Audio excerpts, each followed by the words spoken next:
Hello everyone, मैं आनंद कुमार फिर से आपका एक बार उन्नति एकेडमी प्यारे से चैनल में स्वागत करता हूं और एक नए आज सब्जेक्ट को लेके आए हैं जिसको हम केमिस्ट्री कहते हैं और क्लास 10th का ये ऑब्जेक्टिव वाला जो क्वेश्चन है हम इसके ऊपर डिस्कस करने जा रहे हैं, जिसमें कि 10th के सबसे पहले चैप्टर जो हमारे पास है वो कौन सा है, रासायनिक समीकरण। 10th का सबसे पहला दोस्तों जो चैप्टर है वो है रासायनिक समीकरण, जिसके अंदर हम किसी भी केमिकल के बनने और टूटने के बारे में बात करते हैं। यानी हमारे इस नेचर के अंदर जितने भी रासायनिक घटनाएं घटती है जी, यानी कहने का मतलब जो भी रासायनिक अभिक्रिया के फलस्वरूप नए पदार्थ का निर्माण होता है या जो टूटने की क्रियाएं होती है उसके बारे में डिस्कस करते हैं। और 10th के सबसे पहले रासायनिक अभिक्रिया के इस चैप्टर के अंदर जो हम ऑब्जेक्टिव डिस्कस करने वाले हैं ये खासे हम लोग के लिए इम्पोर्टेंट है। हर एक ऑब्जेक्टिव क्वेश्चन के हर एक ऑप्शन को हम बेहतर ढंग से यहाँ पे डिस्कस करेंगे। चारों के चारों ऑप्शन को एक गौर से देखने का काम करेंगे और बात करेंगे सभी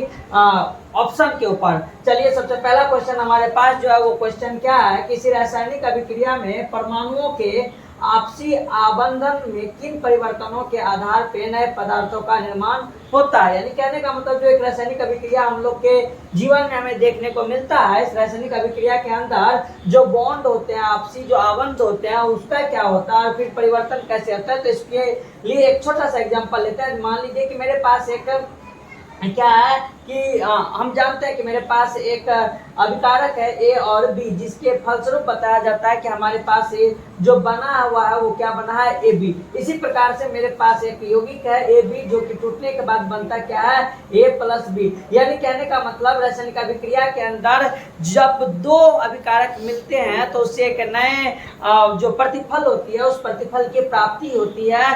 और अगर हम बात करें, अगर कोई अभिकारक एक यौगिक के रूप में है, संपूर्ण यौगिक के रूप में है, तो उसके ऊपर अभिक्रिया होने के फलस्वरूप वो क्या होता है, विखंडित भी होते हैं, टूटते भी है। यानी रासायनिक अभिक्रिया हमें दोनों चीज सिखाती है, किस प्रकार से कोई नई चीज बन सकती है या कोई भी जटिल चीज जो है उसको हम किस प्रकार से तोड़ सकते हैं। ये क्रिया विधि हमारे किसके अंदर होती है, रासायनिक अभिक्रिया के अंदर होती है। सबसे पहले दोस्तों यहाँ पर एक और समझने वाली बात ये है कि आप जो इस साइड लिखा गया उसको हम क्या कहते हैं, अभिकारक कहते हैं दोस्तों। क्या कहते हैं दोस्तों, अभिकारक कहते हैं दोस्तों।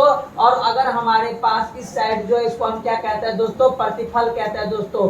प्रतिफल के नाम से जाना जाता है। और ये जो हमारे पास होता है जो इसको हम डायरेक्शन ऑफ रिएक्शन के नाम से जानते हैं। यानी कहने का मतलब ये कहना चाह रहा है कि रिएक्शन जो है वो किस डायरेक्शन में हुआ, इस डायरेक्शन में हुआ। इट मींस कहने का मतलब जो हमारा ये राइट साइड, अगर हम इस पोजीशन में खड़ा है तो हमारा ये जो राइट साइड होता है दोस्तों वो क्या कहलाता है, अभिकारक कहलाता है। अगर हम कॉपी पे लिखेंगे तो याद रखिएगा, कॉपी पर लेफ्ट साइड जो होगा, इस साइड जो होगा कॉपी पर अगर ऐसे हम लिख रहे हैं तो इसका मतलब इस साइड जो हमारे पास है वो हमारा कौन सा दोस्तों, अभिकारक है। और जो राइट साइड होता है वो प्रतिफल होता है दोस्तों। कौन सा होता है, प्रतिफल। राइट हैंड से हम फल पकड़ने का काम करते हैं दोस्तों। इस प्रकार से इसका जो आंसर जाएगा वो क्या जाएगा आपका, ए और बी दोनों जाएगा। क्या है कि किसी के अंदर आबंध टूटता है और किसी के अंदर आबंध जुड़ने का काम करता है, किसके अंदर, रासायनिक अभिक्रिया के अंदर। चलिए दूसरे क्वेश्चन के बारे में हम डिस्कस करते हैं। दूसरा क्वेश्चन है कि रासायनिक समीकरण अभिक्रिया का क्या रूप दर्शाता है। रासायनिक अभिक्रिया जो हम लिखते हैं, रासायनिक समीकरण जो लिखते हैं, समीकरण अभिक्रिया का कौन सा रूप होता है, संक्षिप्त रूप होते हैं, सांकेतिक रूप होते हैं, पूर्ण रूप होता है, इनमें से कोई नहीं। पूर्ण रूप तो होता ही नहीं है दोस्तों, पूर्ण रूप नहीं होता, क्योंकि पूर्ण रूप अगर हम मान लिया जाए कि हाइड्रोजन और ऑक्सीजन के मिलने से अगर वाटर बन रहा है, जल और ऑक्सीजन के मिलने से पानी बनता है दोस्तों, तो बताया जाता है कि हम उसको पूर्ण रूप रखेंगे तो हमारा कॉपी पेज जो है वो पूर्ण रूप से भर जाएगी। उसी से तो बचने के लिए हम उसका कौन सा रूप लिखते हैं दोस्तों, संक्षिप्त रूप में वो व्याख्या करती है। लेकिन रिप्रेजेंट किस रूप में करते हैं, सांकेतिक रूप में। तो हमें पूछा क्या गया, रासायनिक समीकरण अभिक्रिया का कौन सा रूप है, संक्षेपित रूप है दोस्तों। कौन सा रूप है, संक्षेपित रूप है दोस्तों। जबकि सांकेतिक रूप उसका जो होता है वो प्रेजेंट करता है सांकेतिक रूप में हम, लेकिन वो होता क्या, उसका शॉर्ट फॉर्म होता है दोस्तों।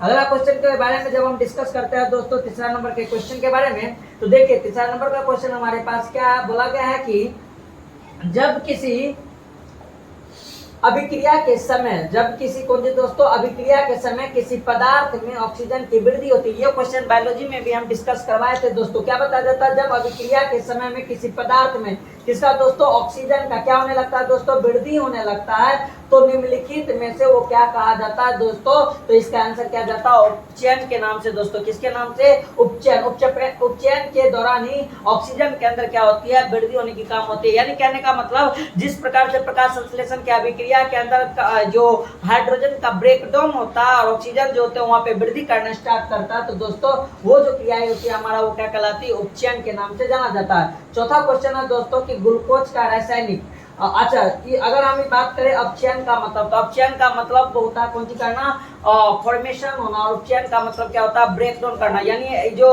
बनता है, क्या बनता है दोस्तों, तो H2O का ब्रेक डाउन करके ऑक्सीजन जो वृद्धि होता है वो हम लोग का कैटाबॉलिक रिएक्शन करता है, और जब फॉर्मेशन होने की बात करते हैं तो हम उसको एनाबॉलिक रिएक्शन के नाम से जानते हैं दोस्तों।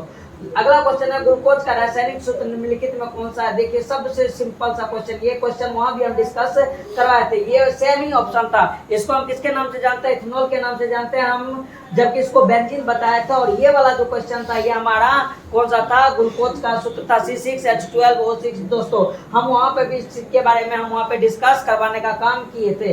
5वां क्वेश्चन देखिए दोस्तों, अगर जो वीडियो नहीं देखे वो प्रीवियस बायोलॉजी का दो हो चुका है, बायोलॉजी का श्वसन और पोषण वाला, आप उसको भी जाके देख सकते हैं। अगला क्वेश्चन है रासायनिक अभिक्रिया में भाग लेने वाले पदार्थ को क्या कहा जाता है। रासायनिक अभिक्रिया में दोस्तों अभी तुरंत हम बताए थे कौन कौन था, अभिकारक था और कौन सी था दोस्तों, उत्पाद। यानी दोनों अभिकारक और उत्पाद दोनों हमें मिलता है। तो हम जानते थे कि जहां पर अगर हमारे पास A + B = क्या था, ए भी था, तो यहाँ पर ये जो थे ये अभिकारक था और ये क्या था, प्रतिफल। इट मींस का आंसर क्या जाएगा, अभिकारक एवं उत्पाद हमें दोनों वहां पे प्राप्त होता है दोस्तों। छठा क्वेश्चन के बारे में जब हम वहां पे दोस्तों बात करते हैं तो हमारा छठा क्वेश्चन देखिए क्या है। जब छठा क्वेश्चन के बारे में बात कर रहे हैं तो छठा क्वेश्चन है हमारे पास कौन सा, 6 नंबर के क्वेश्चन के बारे में। देखिए जब दोस्तों बात करते हैं तो क्या लिखा हुआ, रासायनिक समीकरण में अभिकारकों के कुल भार उत्पाद के कुल भार के बराबर होता है। रासायनिक समीकरण में अभिकारकों के कुल भार और उत्पाद के कुल भार के क्या होते हैं, बराबर होते हैं। इट मींस कि कहने का मतलब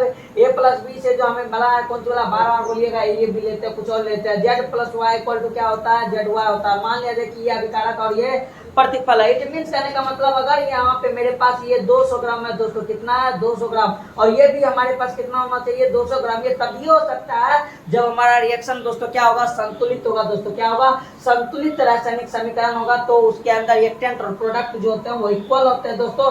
जबकि ये लिखा हुआ है कि कंकालिक रासायनिक समीकरण, तो जब हम फॉर्म लिखते हैं इसका, जो इस रूप में लिखते हैं, संरचना के फॉर्म में लिखते हैं, तो ये हमारा कौन सा होता है, कंकालिक रासायनिक समीकरण के नाम से दोस्तों जाना जाता है। जबकि 7वां नंबर के क्वेश्चन का बात अगर हम करते हैं दोस्तों, लिखा हुआ रासायनिक समीकरण को उपयोगी बनाने के लिए निम्न में से कौन सा उपयुक्त नहीं है। रासायनिक समीकरण को कौन सी बनाने के लिए, उपयोगी बनाने के लिए निम्नलिखित में से कौन सा उपयुक्त नहीं है। भौतिक अवस्था का निरूपण, उष्मा को दर्शाना, अवक्षेपण को दर्शाना, सूत्रों को मातृभाषा में मिल गया। यही वो चीज है जिसके जब रासायनिक समीकरण हम लिखते हैं तो उसमें इस चीज का कहीं भी व्याख्या दोस्तों नहीं हमें देखने को मिलता है। यानी सूत्रों को मातृभाषा के रूप में हम कहीं भी लिखने का काम नहीं करते दोस्तों। यानी कहने का मतलब जब हम अगर इसको रिप्रेजेंट करते हैं तो क्या आज तक आपने कभी सुना है कि यहाँ पे अगर हाइड्रोजन का संकेत है और ऑक्सीजन का संकेत है दोस्तों, तो वहाँ पे ऐसा लिखा हुआ आपको कभी नहीं मिलेगा क्या दोस्तों कि यहाँ पर हाइड्रोजन ऑक्सीजन से मिलकर जल बना, ऐसा नहीं मिलता हमें। तो इस संकेत रूप में, इसके मातृभाषा के रूप में हमें कहीं भी व्याख्या नहीं करते हैं। जबकि ये आपका अगर बात करिए भौतिक अवस्था का निरूपण ये होता है, जैसे ये अगर हाइड्रोजन जो है ये हाइड्रोजन गैस के रूप में, तो हम इसको व्याख्या करते हैं इसका भौतिक अवस्था की ये गैस में। ऑक्सीजन अगर गैसियस स्टेट में तो हम लिखते हैं कि ये गैसियस अवस्था में। जबकि अगर पानी हमारे पास लिक्विड अवस्था में तो हम इसको बोलते हैं कि रिप्रेजेंट करते हैं लिक्विड अवस्था। यानी ये जो इसके बारे में बता रहा है ये इसका भौतिक अवस्था दर्शा रहा है। जबकि उष्मा को दर्शाना, हम ये बात जानते हैं कि अगर कोई भी रिएक्शन को रिप्रेजेंट करने का काम करते हैं, बताया जाता है कि रिएक्शन के अंदर क्या क्या हो सकती है, तो हम उसके अंदर अगर इससे उष्मा की प्राप्ति होती है तो दोस्तों हम वहाँ पे उष्मा को भी रिप्रेजेंट करने का काम करते हैं दोस्तों। अवक्षेपण, जब प्रेसिपिटेशन बनता है हमें तो उसको भी हम 3 के हिसाब से इस डायरेक्शन में या इस डायरेक्शन में हम बताया जाता है कि जब प्रेसिपिटेशन बनता है तो हम इस एरो के साथ हम वहाँ पे रिप्रेजेंट करने का काम करते हैं। तो ये तीनों का तीनों हमें रासायनिक अभिक्रिया के अंदर देखने को मिलता है, जबकि ये वाला हमारा ऑप्शन गलत है। जब हम 8 नंबर के क्वेश्चन के बारे में डिस्कस करते हैं तो लिखा हुआ निम्न में से कौन सी सूचना रासायनिक समीकरण से प्राप्त नहीं होती है। यानी कहने का मतलब जब रासायनिक समीकरण हम रिप्रेजेंट करने का काम करते हैं तो उसके अंदर से जो हमें सूचनाएं प्राप्त होती है, 3 सूचनाएं तो हम यहाँ पर देख चुके हैं, भौतिक अवस्था का निरूपण, ऊष्मा का दर्शना, अवक्षेपण का दर्शना। उसके बाद जो प्रतिक्रिया के रंग, प्रतिक्रिया यानी कहने का मतलब जब रिएक्टेंट से प्रोडक्ट मिल जाता तो उस समय जो रंग के अंदर जो बदलाव होती है दोस्तों, तो उस दौरान बताया जाता है कि इसके अंदर थोड़ा सा कहीं ना कहीं ऑब्जेक्शन होता है, जबकि प्रतिफलों के मोल की अनुपात ये हमें मिल पाती है। अभिकारकों के सूत्र को हम रिप्रेजेंट करते हैं, ये भी हमें मिल पाती है सूचना। अभिकारकों के उपस्थिति परमाणु यानी अभिकारक के अंदर कितना परमाणु उपस्थित है ये भी हमें मिलता है। जैसे हाइड्रोजन के अंदर 2 परमाणु है, ऑक्सीजन के अंदर 2 परमाणु है। अगर इसके अंदर H2O के अंदर का अगर बात करते हैं दोस्तों, H2O के अंदर, तो यहाँ पे टोटल अगर परमाणु का बात करें तो कितना होता है, 6 परमाणु होता है दोस्तों। कितना होती है, 6। हाइड्रोजन का 4 और ऑक्सीजन का 2, टोटल मिला के कितना, 6। तो ये सारी चीजें तो हमें मिल पाती है, लेकिन प्रतिक्रिया के जो रंग होते हैं इसकी सूचनाएं हमें इससे प्राप्त नहीं होती। तो इसका जो आंसर जाएगा दोस्तों वो पहला जाएगा, कौन सा, ए नंबर की प्रतिक्रिया की जो रंग होती है वो हमें वहां पे नहीं मिल पाती है। 8वां के बाद अगर नंबर क्वेश्चन के बारे में दोस्तों अगर डिस्कस किया जाए तो नंबर क्वेश्चन देखिए हमारे पास क्या कहलाता है, बताया जाता है कि ऐसी, नंबर क्वेश्चन है कि ऐसी अभिक्रियाएं, ऐसी समीकरण जिसमें तीर के चिन्ह के दोनों ओर तत्वों के परमाणु की संख्या समान नहीं हो तो उसको हम क्या कहेंगे। यानी कहने का मतलब कि अगर मान लिया जाए कि यहाँ पर ये और ये मिलके मेरा ये बन गया, अब ये और ये मिलके जब ये बन गया तो इस दोनों का यानी जो संख्या है क्या इससे मैच करा दोस्तों, नहीं मैच करा। और जब ये मैच नहीं करा तो हम इस टाइप की अभिक्रिया को क्या बोलते हैं दोस्तों, आंख गुण के असंतुलित। अगर इसी के अंदर जब इस प्रकार से हम कर देते तो ये मेरा क्या हो जाता है दोस्तों, संतुलित हो जाता है। क्या हो जाता है दोस्तों, बैलेंस, संतुलित के नाम से हम इसको जानने का काम करते हैं। अगला क्वेश्चन के बारे में बात जब करते हैं तो दोस्तों क्या लिखा हुआ 10 नंबर का क्वेश्चन, निम्न में से कौन सा समीकरण संतुलित है। आ गया वही चीज जो ऊपर में दिया हुआ है। संतुलित के बारे में बात करा, हाइड्रोजन का परमाणु 2 गो, क्लोरीन का परमाणु 2 गो, यहाँ पर हाइड्रोजन का परमाणु 1 गो, क्लोरीन का परमाणु नहीं होगा। हाइड्रोजन का परमाणु 2 गो, क्लोरीन का परमाणु 2 गो, यहाँ पे हाइड्रोजन का परमाणु 2 गो, क्लोरीन का परमाणु 2 गो। आगे में जो लगा वो शब्द के लिए दोस्तों, आगे में जो लगा हुआ वो शब्द के लिए, जब नीचे में लगा रहता है वो पर्सनली एक के लिए, हमें इसी से याद रखना होगा। देखिए यहाँ पे हाइड्रोजन 2 गो था, हाइड्रोजन दोस्तों क्या गो था, यहाँ पे 2 गो था, हाइड्रोजन 2 और क्लोरीन कितना है 2, और टोटल यहाँ पर भी कितना है हाइड्रोजन 2 क्लोरीन 2। तो ये क्या हमारा हुआ संतुलित, जबकि ये असंतुलित। इसके अंदर भी चेक कर लेते हैं दोस्तों, यहाँ पे हाइड्रोजन कितना 4, यहाँ पे हाइड्रोजन कितना दोस्तों 2, तो इसके अंदर भी दोस्तों ये नहीं होगा। जब डी नंबर का बारे में बात करते हैं तो यहाँ पर क्या बताया जाता है कि टोटल कितना है दोस्तों, हाइड्रोजन 4 गो और क्लोरीन 4 गो। तो यहाँ पर देखिए यहाँ पे भी नहीं होगा, इसका मतलब आंसर जो हमारा जाएगा वो कौन सा जाएगा दोस्तों, बी। 11 नंबर क्वेश्चन के बारे में जब हम दोस्तों डिस्कस करते हैं तो लिखा हुआ है निम्न में से कौन सा समीकरण असंतुलित है। निम्नलिखित में से कौन सा समीकरण दोस्तों क्या है, असंतुलित है। तो जब असंतुलित अभिक्रिया के बारे में हम बात करते हैं, ऊपर में क्या था, संतुलित। इस टाइप का क्वेश्चन आपके एग्जाम में एक पीस जरूर आना तय रहता है दोस्तों, फिक्स है, और उसमें कोई भी ज्यादा झंझट नहीं है। आपको तो बस क्या करना है, गिनना है, गिन के अगर बराबर है तो सही है और नहीं है तो गलत है। जब इसके अंदर देखते हैं दोस्तों, देखिए क्या बोला, असंतुलित, याद रखिएगा संतुलित नहीं करना है, बुखा जाता है नहीं तो वहां पे स्टूडेंट सब। आयरन क्या गो है, 1 गो है, यहाँ पे आयरन क्या गो है, 1 गो है, क्लोरीन क्या गो है, 2 गो है, क्लोरीन क्या गो 3 गो, यही तो है असंतुलित। तो दोस्तों क्या है ये दोस्तों, असंतुलित है। जबकि आगे का अगर हम बात करते हैं दोस्तों तो इसका मतलब अगर ये असंतुलित तो बाकी सब आपका क्या है, संतुलित। यहाँ पे आयरन क्या गो है दोस्तों, 2 गो है, यहाँ पे आयरन क्या गो है दोस्तों, 2 गो है, यहाँ पे क्लोरीन क्या गो है, 3 गो, आगे में 2 गो, तो 3 दूनी 6 गुना होता है दोस्तों। जबकि इसमें आगे वाला सब के लिए तो 2 गो 3 गो, 3 दूनी 6, ये भी बैलेंस है दोस्तों। यहाँ पर अगर हम बात करेंगे तो 2 गो किसका है, लेड का है, 2 गो यहाँ पर लेड का है। यहाँ पर नाइट्रोजन क्या गो है दोस्तों, तो यहाँ पर 2 इसका और 2 इसका, तो 2 दूनी 4 गो। यहाँ पर नाइट्रोजन क्या गो है दोस्तों, 2 और असंतुलित अभिक्रिया, यहाँ पर आपके पास नाइट्रोजन जो है 2 गो है और ये 2, तो 2 दूनी 4। यहाँ पर आपके पास नाइट्रोजन मात्र 2 गो है, और यहाँ पर अगर ऑक्सीजन का बात करें तो ये ऑक्सीजन 3 दूनी 6 और 6 दूनी 12, तो 2 दूनी 2, 2 दूनी 4, 2 8। हालांकि इसके अंदर ऑप्शन गलत है दोस्तों, ये भी असंतुलित है, ये भी आपका क्या है, असंतुलित ही है। जबकि ये वाला भी जो है ये भी आपका क्या है, दोस्तों असंतुलित है, कि यहाँ पर भी क्या लगना चाहिए 2। तो इसका ऑप्शन दोस्तों गलत है, इसलिए कि आप जब ध्यान से देख रहे हैं तो चारों के चारों ऑप्शन को चेक कीजिए। देखिए ये क्वेश्चन धरा गया, अब क्वेश्चन बनाने में दिक्कत कर दिया, यहाँ पे संतुलित तब इसको देना चाहिए था, कि 3 को जो है ये टोटल का टोटल क्या है दोस्तों, असंतुलित है दोस्तों। चलिए अगला क्वेश्चन के बारे में जब बात करते हैं हम दोस्तों, कौन सा क्वेश्चन, 12वां नंबर का क्वेश्चन।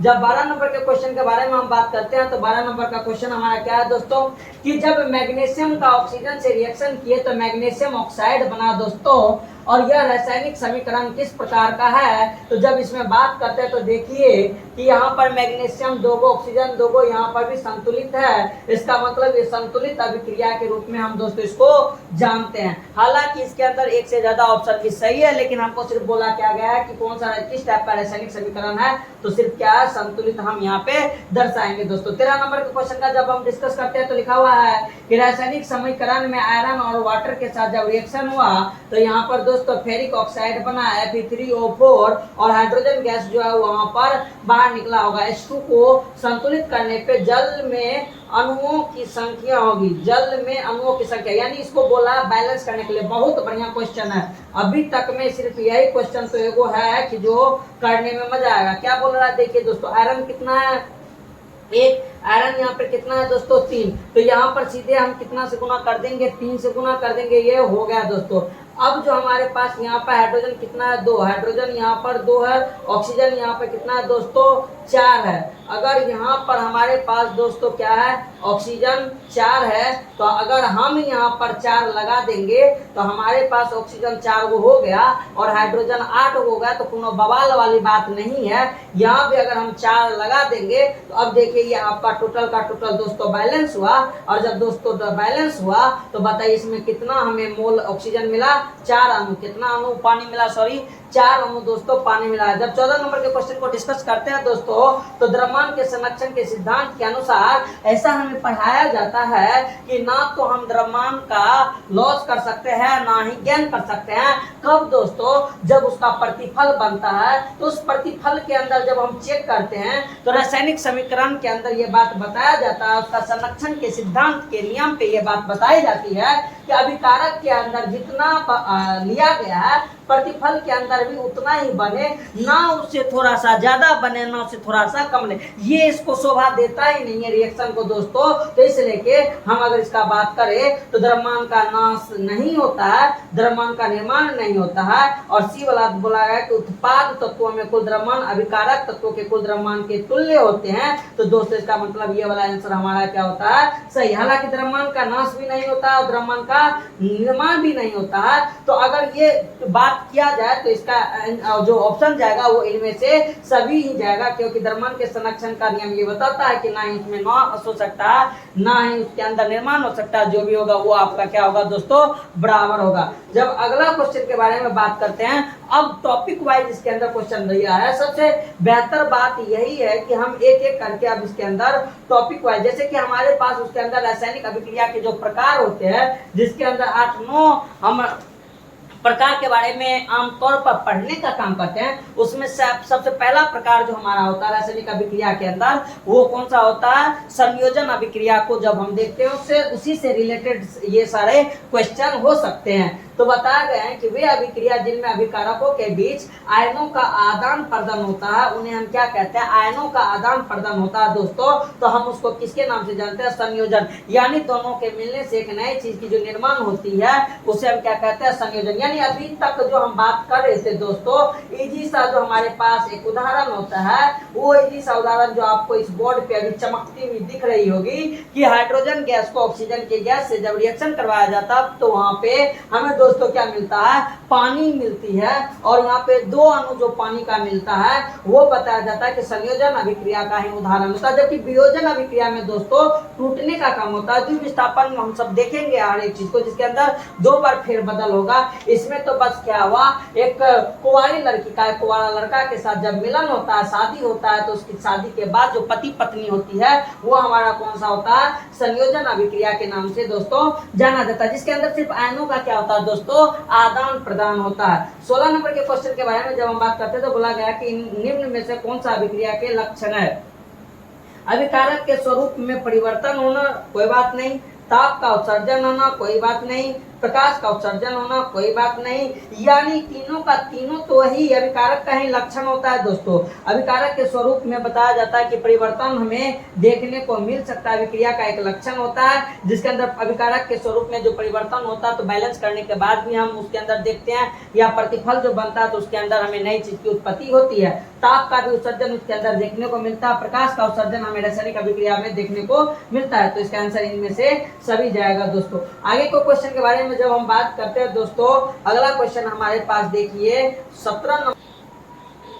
देखिए दोस्तों 17 नंबर के क्वेश्चन के बारे में जब बात करते हैं तो बताया जाता है कि वे अभिक्रिया जो दोनों दिशाओं में अग्रसर होती है वो कही जाती है, यानी दोनों दिशाओं में, यानी चिट और पट, आगे भी जाएंगे हम और पीछे भी आएंगे। और इस टाइप का जब तीर का निशान लगता है तो इसको हम क्या बोलते हैं दोस्तों, उत्कर्मण्य या अनुत्कर्मण्य, यानी इसको हम क्या बोलते हैं, रिवर्सिबल रिएक्शन। क्या बोलते हैं, रिवर्सिबल।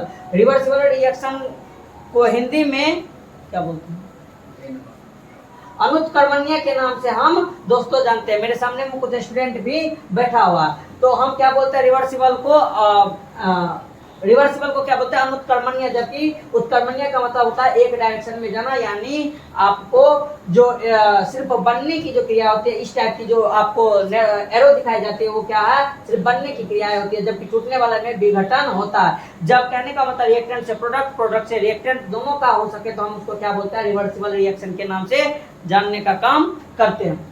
18वां नंबर क्वेश्चन के बारे में जब हम बात करते हैं तो लिखा हुआ है कि वैसा रासायनिक अभिक्रिया जो एक ही दिशा में अग्रसर होती है हम उसको क्या कहा जाता है, उसी का क्या बोला गया, अभी तुरंत हम बोले थे, क्या बोला जाता है, उत्कर्मण्य के नाम से हम दोस्तों जानने का काम करते हैं। आगे 19 नंबर के क्वेश्चन के बारे में जब बात करते हैं, यानी अगर इसका उदाहरण बात करें तो इस टाइप का उदाहरण है, ए बी से जो है ए बी बना, लेकिन ए बी से ए बी नहीं बन सकता। इस टाइप के रिएक्शन को हम इसके नाम से जानते हैं। अगर बन जाता, अगर दोस्तों क्या होता, बन जाता, तो हम इसको इसके नाम से जानते हैं। 19 नंबर के क्वेश्चन में जब बताया जाता है कि हाइड्रोजन आयोडाइड को पराबैंगनी किरण के संपर्क में जैसे ही लाते हैं हाइड्रोजन आयोडाइड गैस, वो हाइड्रोजन और आयोडीन के गैस में हो जाते हैं, टूट जाता है, और इस अभिक्रिया को किसके नाम से हम सूचित करते हैं, देखिए टूटने का काम हुआ, और टूटने का जो काम होता है वो क्या होता है, विसंयोजन। यानी शादी ब्याह करके नया नवेली आई थी और फिर डाइवोर्स का जो कंडीशन आ गया तो फिर दोनों अलग हो गए, तो इसको हम क्या कहते हैं, विसंयोजन के नाम से जानने का काम करते हैं। तो दूसरी बात, अगर इसके बाद इस पे बात किया जाए तो हम पराबैंगनी किरण के कारण अगर ये टूटा है तो प्रकाशीय अपघटन को भी ये दर्शाने का काम करता है। तो हालांकि इसका आंसर जो जाएगा वो आपका क्या जाएगा, प्रकाशीय अपघटन, क्योंकि प्रकाशीय अपघटन इसलिए जाएगा क्योंकि इसके ऊपर पराबैंगनी किरण की उपस्थिति दी हुई है, और पराबैंगनी किरण की उपस्थिति दी हुई तो इसका मतलब ये प्रकाश के मौजूदगी में अपघटन होती है, तो हम इसको प्रकाशीय अपघटन के नाम से जानेंगे। अगला क्वेश्चन के बारे में जब हम बात करते हैं तो अगला क्वेश्चन हमारे पास दिया हुआ है, कौन सा दोस्तों, 20 नंबर का, और 20 नंबर के क्वेश्चन में बात की गई है किसका, कि वैसी अभिक्रिया को जो प्रकाश के अवशोषण द्वारा घटती है, प्रकाश के कारण घटती है, तो वही प्रकाश रासायनिक अभिक्रिया, यानी प्रकाश के मौजूदगी में अगर टूटे तो हम उसको क्या कहते हैं, प्रकाश रासायनिक अभिक्रिया। जैसे कि हाइड्रोजन आयोडाइड जो था वो प्रकाश पराबैंगनी किरण के मौजूदगी में ही टूटने का काम किया था, तो इसलिए कि हम उसे प्रकाश अपघटन के नाम से जाने और उस प्रकार के रिएक्शन को प्रकाश रासायनिक अभिक्रिया के नाम से जानते हैं। देखिए दोनों चीज एक दूसरे से मिलता जुलता यहाँ पे देखने को मिला। 21 नंबर के क्वेश्चन के अंदर अगर बात करते तो लिखा हुआ है कि शोषण किस प्रकार का अभिक्रिया होता है, शोषण किस प्रकार का है, बायोलॉजी का क्वेश्चन है, थोड़ा सा ध्यान से देखिएगा। जब ग्लूकोज से C6H12 और O6 से ऑक्सीजन का जब हम रिएक्शन करवाते हैं दोस्तों, तो उस समय हमारे पास जो मिलता था वो क्या मिलता था, ऊर्जा मिलता था, और हमारे पास क्या मिलता था दोस्तों, ऑक्सीजन मिलता था, और हमारे पास उसमें क्या मिलता है, उष्मा। और जब ये उष्मा को निकालने का काम करता है दोस्तों तो हम उसको क्या बोलते हैं, उष्मा क्षेपी के नाम से जानते हैं, और जब वो लेने का काम करता है दोस्तों तो हम उसको क्या बोलते हैं, उष्मा के नाम से जानने का काम करते हैं दोस्तों। 22 नंबर के क्वेश्चन के बारे में जब हम डिस्कस करते हैं दोस्तों, तो 22 नंबर का क्वेश्चन देखिए हमारे पास क्या है। 22 नंबर का क्वेश्चन दोस्तों हमारे पास है, 22 नंबर का दोस्तों जब हम क्वेश्चन के बारे में बात करते हैं 22 नंबर क्वेश्चन के बारे में जब दोस्तों हम बात करते हैं तो चूने से दीवारों पर सफेदी करने पर बिना बुझा चुना वायुमंडल कार्बन डाइऑक्साइड से अभिक्रिया करके एक ठोस चमकदार पदार्थ बनाता है जो दीवार को चमकने का काम करता है। तो कुछ नहीं दोस्तों, वो आपका क्या रहता है, कैल्शियम कार्बोनेट रहता है दोस्तों। क्या रहता है, CaCO3 रहता है। उसी के कारण हमें वहां पर ज्यादा चमकीला देखने को मिलता है। तो हम इसको क्या बोलते हैं दोस्तों, कैल्शियम कार्बोनेट के नाम से जानते हैं दोस्तों। ए नंबर आंसर आपका सही होता है। जब किसको बोला गया कि चूना को हम दीवार पे रखते हैं तो उस समय उस चूना से कैल्शियम और कार्बन डाइऑक्साइड से रिएक्शन होने के बाद कैल्शियम कार्बोनेट का फॉर्मेशन होता है दोस्तों, और वाटर जो होता है वहां पे वाष्प के रूप में उड़ती है। तो कार्बन डाइऑक्साइड जितना ज्यादा वहां पर रिएक्शन का, कार्बन डाइऑक्साइड जितना संपर्क उस दीवार के संपर्क में आता है दोस्तों चूना करने के बाद, वो उतना ज्यादा दुधिया बनता है। और बनता है कौन सा, कैल्शियम कार्बोनेट, जो पपड़ी की तरह बाद में उधरता भी है, यानी वहां से हटता भी है। 10 नंबर के क्वेश्चन के बारे में जब डिस्कस करते हैं तो लिखा हुआ है कि जिस अभिक्रिया में अवक्षेपण का निर्माण होता है उस अभिक्रिया को क्या कहा जाता है। जिस अभिक्रिया में किसका निर्माण होता है दोस्तों, अवक्षेपण का। किसका होता है, प्रेसिपिटेशन का निर्माण होता है दोस्तों। उस अभिक्रिया को हम किसके नाम से जानते हैं ना। इस क्वेश्चन में इसका नाम दे दिया तो हमें आंसर ढूंढने में ज्यादा दिक्कतें नहीं होगी। इस टाइप के हम रिएक्शन को अवक्षेपण अभिक्रिया के नाम से जानते हैं। जबकि विस्थापन में तो फेरबदल होता है, संयोजन में जुटने का, वियोजन में टूटने का, अवक्षेपण में छाली को मिलने की टेंडेंसी देखने को मिलती है।